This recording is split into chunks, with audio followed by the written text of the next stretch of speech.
ಸಖತ್ ಖಾರ ಬಣ್ಣ ಮತ್ತು ರುಚಿ ಆಚಿ ಚಿಲ್ಲಿ ಪೌಡರ್. ರೋಚಕ ರಣರೋಚಕ ಕಾಂಗ್ರೆಸ್ ಪಟ್ಟದ ಆಟ ಅಂತಿಮ ಘಟ್ಟಕ್ಕೆ ಬಂದು ನಿಂತಿದೆ. ಫೈನಲ್ ಮಾಡೋಕೆ ಇನ್ನೊಂದು ಹೆಜ್ಜೆ ಮಾತ್ರ ಬಾಕಿ ಇದೆ. ಕುರ್ಚಿ ಕದನಕ್ಕೆ ಖುದ್ದು ಹೈಕಮಾಂಡ್ ಮದ್ದೊರೆಯೋದಕ್ಕೆ ರೆಡಿ ಆಗ್ತಾ ಇದೆ, ಅಧಿಕೃತವಾಗಿ ಎಂಟ್ರಿ ಆಗ್ತಾ ಇದೆ. ಒಂದ್ ಕಡೆ ದೆಹಲಿಯಲ್ಲಿ ರಾಹುಲ್ ಗಾಂಧಿ ಸಮ್ಮುಖದಲ್ಲಿ ಸಂಧಾನಕ್ಕೆ ವೇದಿಕೆ ಸಜ್ಜಾಗ್ತಾ ಇದ್ದಾರೆ, ಮತ್ತೊಂದು ಕಡೆ ದೆಹಲಿಗೆ ಹಾರೋಕೆ ಸಿಎಂ ಡಿಕೆ ಕಾದು ಕುಳಿತಿದ್ದಾರೆ.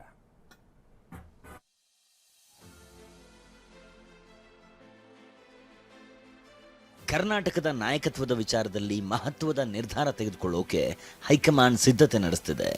ಎಐಸಿಸಿ ಅಧ್ಯಕ್ಷ ಖರ್ಗೆ ಅಂತೂ ದೆಹಲಿಯಿಂದ ರಾಜ್ಯಕ್ಕೆ, ರಾಜ್ಯದಿಂದ ದೆಹಲಿಗೆ ದಂಡಯಾತ್ರೆ ಮಾಡಿದ್ರು.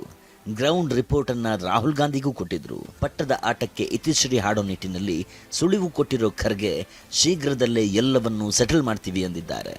ಡೆಲ್ಲಿಗೆ ಹೋದ್ಮೇಲೆ ನಾವು ಎಲ್ಲ ಇಂಪಾರ್ಟೆಂಟ್ 3-4 ಜನರಿಗೆ ಕರೆಸಿ ಮಾತಾಡ್ತೀನಿ.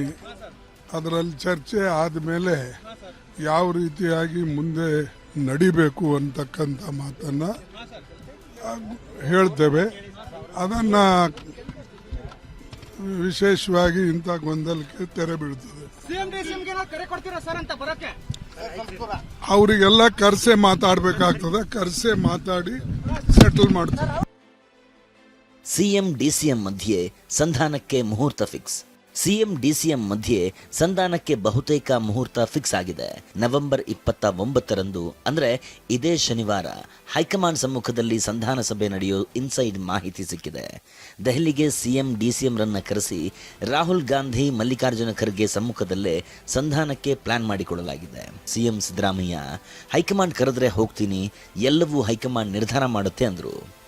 ಕರೆದ್ರೆ ಹೋಗ್ತೀನಿ, ಡೆಲ್ಲಿ ಕರೆದ್ರೆ ಹೋಗ್ತೀನಿ, ಕರೆದ್ರೆ ಹೋಗ್ತೀನಿ, ಕರೆದ್ರೆ ಹೋಗ್ತೀನಿ. ಪಟ್ಟದ ಪಟ್ಟು ಬಿಡದ ಡಿಸಿಎಂ ಡಿಕೆ ಅಂತೂ ನಾನು ಸಿಎಂ ಮಾತಾಡಿಕೊಂಡು ಹೈಕಮಾಂಡ್ ಕರೆದಾಗ ಹೋಗ್ತೀವಿ ಅಂದ್ರು. ನಾನು ಮುಖ್ಯಮಂತ್ರಿಗಳು ಇಬ್ರು ಮಾತಾಡ್ಕೊಂಡು ಯಾವ ಕರೀತಾನೆ ಹೋಗ್ತೀವಿ.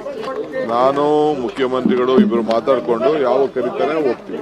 ಇನ್ನು ಸಿಎಂ ಡಿಸಿಎಂ ಸಂಧಾನ ಸಭೆ ವಿಚಾರದಲ್ಲಿ ಹೈಕಮಾಂಡ್ಗೆ ಸಚಿವರು ಸಲಹೆ ಕೊಟ್ಟಿದ್ದಾರೆ. ಅದೇನು ಅನ್ನೋದನ್ನೇ ಹೇಳ್ತೀವಿ ನೋಡಿ. ಹೈಕಮಾಂಡ್ ಬುಲಾವ್ ನೀಡುವ ಮುನ್ನ ರಾಹುಲ್ ಗಾಂಧಿ ಸಿಎಂ ಮತ್ತು ಡಿಸಿಎಂ ಇಬ್ಬರ ಬಗ್ಗೆ ಪಾಸಿಟಿವ್, ನೆಗೆಟಿವ್ ಅಭಿಪ್ರಾಯ ಸಂಗ್ರಹಿಸಿದ್ರು. ಜಾತಿವಾರು ಅಂಕಿಅಂಶಗಳ ವರದಿಯನ್ನ ಪಡೆದುಕೊಂಡಿದ್ರು. ಪ್ರಬಲ ಜಾತಿಗಳು, ನಿರ್ಣಾಯಕ ಜಾತಿಗಳ ಮಾಹಿತಿ ಪಡೆದುಕೊಂಡಿದ್ರು. ಅಲ್ಲದೆ ಪ್ರಿಯಾಂಕ್ ಖರ್ಗೆ, ದಿನೇಶ್ ಗುಂಡೂರಾವ್, ಕೃಷ್ಣ ಬೈರೇಗೌಡ ಹೈಕಮಾಂಡ್ಗೆ ಸಲಹೆ ನೀಡಿದ್ರು. ಇಬ್ಬರನ್ನ ಜೊತೆಗೆ ಕೂರಿಸಿ ಸೂಕ್ತ ನಿರ್ಧಾರ ಮಾಡಿ ಪಕ್ಷ ಸರ್ಕಾರವನ್ನ ಗಮನದಲ್ಲಿಟ್ಟುಕೊಂಡು ನಿರ್ಧರಿಸಿ ಅಂತ ಸಚಿವರು ಹೈಕಮಾಂಡ್ಗೆ ಮಾಹಿತಿ ನೀಡಿದ್ರು. ಅದರಂತೆ ಸಿಎಂ ಡಿಸಿಎಂಗೆ ಬುಲಾವ್ ನೀಡಲಾಗಿದೆ ಅಂತ ಹೇಳಲಾಗ್ತಿದೆ. ನವೆಂಬರ್ 29ಕ್ಕೆ ರಾಷ್ಟ್ರೀಯ ಕಾಂಗ್ರೆಸ್ ಸಂಸದೀಯ ಸಮಿತಿ ಸಭೆ ನಡೆಯಲಿದ್ದು ಸಿಎಂ ಸಿದ್ದರಾಮಯ್ಯ, ಡಿಸಿಎಂ ಡಿಕೆ ಶಿವಕುಮಾರ್ಗೆ ಬುಲಾವ್ ನೀಡಲಾಗಿದೆ. ಈ ಸಭೆಯ ನಂತರ ಕರ್ನಾಟಕ ರಾಜ್ಯ ರಾಜಕೀಯದ ಕುರಿತು ಚರ್ಚೆ ನಡೆಯುವ ಸಾಧ್ಯತೆ ಇದೆ.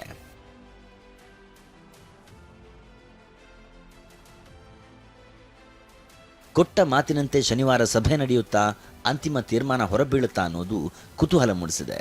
ಈ ಮಧ್ಯೆ ಎರಡೂ ಬಣ ತಮ್ಮದೇ ಆದ ವಾದ ಮಂಡಿಸುತ್ತಿದ್ದು ಅದೇನು ಅಂತ ತೋರಿಸ್ತೀವಿ ನೋಡಿ. ಅಧಿಕಾರ ಹಂಚಿಕೆ ವಿಚಾರವಾಗಿ ಮಾತು ಕೊಡಲಾಗಿದೆ ಅಂತ ಡಿಕೆ ಬಣ ಹೇಳ್ತಿದ್ರೆ, ಅಧಿಕಾರ ಹಂಚಿಕೆ ಕುರಿತು ಯಾವುದೇ ಮಾತು, ಭರವಸೆ ಕೊಟ್ಟಿಲ್ಲ ಅಂತ ಸಿಎಂ ಬಣ ಹೇಳ್ತಿದೆ. ಮಲ್ಲಿಕಾರ್ಜುನ್ ಖರ್ಗೆ, ಸುರ್ಜೇವಾಲಾ, ವೇಣುಗೋಪಾಲ್ ಮಾತು ಕೊಟ್ಟಿದ್ದಾರೆ ಅಂತ ಡಿಕೆ ಬಣ ಹೇಳ್ತಿದ್ರೆ, ರಾಹುಲ್ ಗಾಂಧಿ ಸಮ್ಮುಖದಲ್ಲೂ ಯಾವುದೇ ಮಾತುಕತೆ ಆಗಿಲ್ಲ ಅಂತ ಸಿಎಂ ಬಣದ ನಾಯಕರು ಹೇಳ್ತಿದ್ದಾರೆ. ಡಿಕೆ ಕೆಪಿಸಿಸಿ ಅಧ್ಯಕ್ಷರಾದ ಸಮಯದಲ್ಲಿ ಸರ್ಕಾರ ಅಧಿಕಾರಕ್ಕೆ ಬಂದಿದೆ ಅನ್ನೋ ವಾದಕ್ಕೆ ಸಿಎಲ್ಪಿ ಸಭೆಯಲ್ಲಿ ಅಧಿಕೃತವಾಗಿ ಸಿಎಂ ಆಯ್ಕೆ ಮಾಡಲಾಗಿದೆ ಅನ್ನೋ ತಿರುಗೇಟನ್ನ ಸಿಎಂ ಬಳಗದವರು ಕೊಡ್ತಿದ್ದಾರೆ. ಪಕ್ಷ 136 ಸ್ಥಾನಗಳನ್ನು ಗೆಲ್ಲುವಲ್ಲಿ ಒಕ್ಕಲಿಗರ ಕೊಡುಗೆಯೂ ಇದೆ ಅಂತ ಡಿಕೆ ಕಡೆಯವರು ಹೇಳ್ತಿದ್ರೆ, ಕಾಂಗ್ರೆಸ್ಗೆ ಅಹಿಂದ ಮತಗಳೇ ಸಾಂಪ್ರದಾಯಿಕ ಮತಗಳು ಅಂತ ಸಿಎಂ ಮಿತ್ರ ಮಂಡಳಿ ಹೇಳ್ತಿದೆ.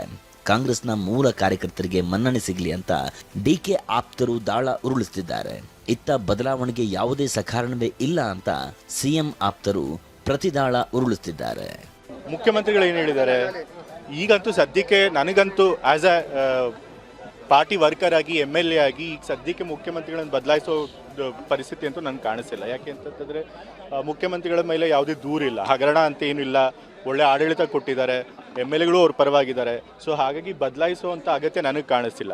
ಆದರೂ ಕೂಡ ಕೆಲವರು ಕೇಳಿದ್ದಾರೆ, ಸೊ ಏನು ಬೇರೆಯವ್ರಿಗೆ ಯಾರಿಗೂ ಮುಖ್ಯಮಂತ್ರಿ ಪದವಿ ಕೊಡಬೇಕು ಅಂತ ಹೇಳಿ ಅದನ್ನು ತೀರ್ಮಾನ ಮಾಡಬೇಕಂತವ್ರು ಹೈಕಮಾಂಡ್ ಅವರು. ಸೊ ಹೈಕಮಾಂಡ್ ಅವರು ಇದ್ರ ಬಗ್ಗೆ ಏನಾದರೂ ಮಾತಾಡೋದಕ್ಕಿಂತ ಮುಂಚೆ ನಾವೇನೇ ಅಭಿಪ್ರಾಯ ಹೇಳಿದ್ರು ಅದು ಸರಿ ಇರೋದಿಲ್ಲ. ಒಪ್ಪಂದ ಆಗಿದ್ಯಾ ಇಲ್ವಾ ಇಲ್ಲಿ ಯಾರಿಗೂ ಗೊತ್ತಿಲ್ಲ. ಶನಿವಾರ ನಡೆಯೋ ಸಭೆಯಲ್ಲಿ ಎಲ್ಲದಕ್ಕೂ ಉತ್ತರ ಸಿಗಲಿದೆ. ಮೈಸೂರಿನಿಂದ ರಾಮ್ ಜೊತೆ ಪ್ರಸನ್ನ ಮತ್ತು ಈರಣ್ಣ, TV9 ಬೆಂಗಳೂರು.